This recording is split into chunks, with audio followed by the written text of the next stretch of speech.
বন্ধুরা নমস্কার। শ্রী রামকৃষ্ণ বাণী সুধা। আজকের বিষয় জ্ঞানযোগ বড় কঠিন।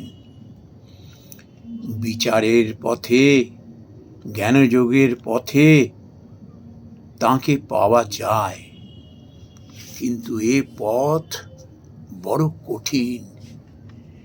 আমি শরীর নই, মন নই, বুদ্ধি নই, আমার রোগ নাই, শোক নাই, অশান্তি নাই। আমি সচ্চিদানন্দ স্বরূপ। আমি সুখ দুঃখের অতীত। আমি ইন্দ্রিয়ের বশ নই।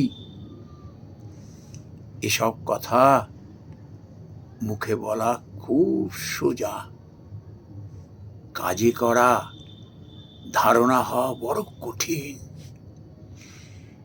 কাটাতে হাত কেটে যাচ্ছে, দর করে রক্ত পড়ছে, অথচ বলছি কই, কাটায় আমার হাত কাটে নাই, আমি বেশ আছি। এসব বলা সাজে না। আগে ওই কাঁটাকে জ্ঞানাগ্নিতে পোড়াতে হবে। অনেকে মনে করে বই না পড়ে বুঝি জ্ঞান হয় না, বিদ্যা হয় না।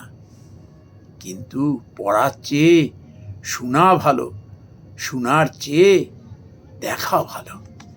কাশীর বিষয় পড়া, কাশীর বিষয় শোনা আর কাশী দর্শন অনেক তফাৎ।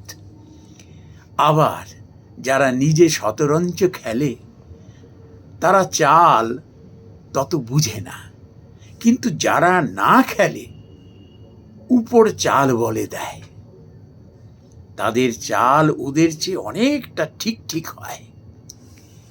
সংসারী লোক মনে করে আমরা বড় বুদ্ধিমান, কিন্তু তারা বিষয়াসক্ত। নিজে খেলছে, নিজেদের চাল ঠিক বুঝতে পারে না।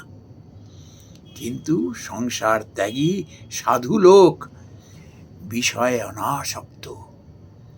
তারা সংসারীদের চেয়ে বুদ্ধিমান, নিজে খেলে না, তাই উপর চাল ঠিক বলে দিতে পারে। নমস্কার বন্ধুরা।